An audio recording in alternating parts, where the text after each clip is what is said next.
पांच दिन धरी राज्य में लघुचाप जनित लगाण वर्षा सबु जिलापाल को सतर्क कराइले एसआरसी। 5 जिले में भीषण वर्षा। तेज आसतु जाना कौन रही पाणीपाग रिपोर्ट और कौन रही वर्षार स्थिति। ता पूर्व चैनल को सब्सक्राइब करके पाखरे आसुथिबा बेल आइकन टी को बजाई दियंतु। आपणक अंचल में वर्षा केते मात्रा रे हेउची निहाती हमकु कमेंट सेक्शन में जणाई दियंतु। उत्तर बंगोपसागर में सृष्ट लघुचाप प्रभाव में उपकूल ओडिशा और पश्चिम ओडिशा रे आगामी 5 दिन पर लगाण वर्षा हेबो। भारतीय पाणीपाग विभाग पक्षर स्वतंत्र सूचना जारी हेबा परे सतर्क रहिबाकु सबु जिलापाल मानकु चिठी लिखिछंती स्वतंत्र रिलीफ कमिशनर प्रदीप जेना।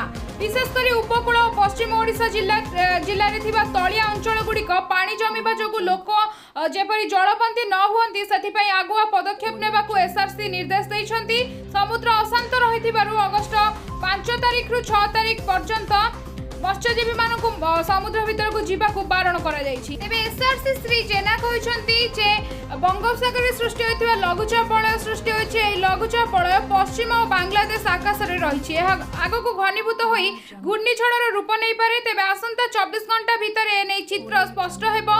लघुचाप प्रभाव में पश्चिमबंग और बांग्लादेश उपकूल में मौसुमी वायु सक्रिय हेबा सह घंटा प्रति 40 रु 50 किलोमीटर बेगरे पवन बहिबार मध्य संभावना रही।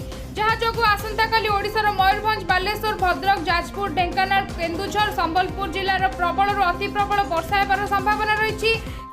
एसबू जिलागुड़िक ऑरेंज वार्निंग जारी करा जायछि। सेहिपरि केन्द्रापड़ा जगतसिंहपुर कटक अनुगुल देवगढ़ कोरापुट नवरंगपुर और कलाहांडी जिले में प्रबल वर्षा संभावना थिबारु येलो वार्निंग सतर्कता जारी करा जायछि। तेबे आसंता गुरुवार सकाळ सुद्धा संबलपुर देवगढ़ झारसुगुड़ा बरगढ़ सुंदरगढ़ जिले में प्रबल अति प्रबल वर्षा हेबा कारण एही सबु जिला को ऑरेंज सतर्कता जारी करा जायछि। केन्दुझर अनुगुल नुआपड़ा सोनपुर बलांगीर जिले में स्थाने स्थाने प्रबल वर्षा होई पारे। जेउथिपई एसबु दिन मानकरे जिला गुड़िक येलो वार्निंग जारी करा जायछि। तेबे अगस्त 7, 8, 9 तारिख रे सुंदरगढ़ केन्दुझर मयूरभंज कलाहांडी बलांगीर झारसुगुड़ा बरगढ़ कंधमाल ढेंकानाल जिले में स्थाने स्थाने प्रबल वर्षा संभावना रही। तेबे उपकूल जिले में मत्स्यजीवी माने जेपरि समुद्र भीतर को न जाती सेथिपई जिला प्रशासन सतर्क दृष्टि रखिबे। जेकोनोसी आकस्मिक परिस्थितिर मुकाबला पई प्रस्तुति रहिबा सहित स्थिति उपरे तीक्ष्ण नजर रखिबाकू जिलापालंकू एसआरसी को निर्देश। तेबे यह वर्तमान समय सबुठारु बड़ खबर। राज्य में जारी रही वर्षा। सबु जिलापालंकू सतर्क कराइले एसआरसी। 5 जिले में प्रबल वर्षा।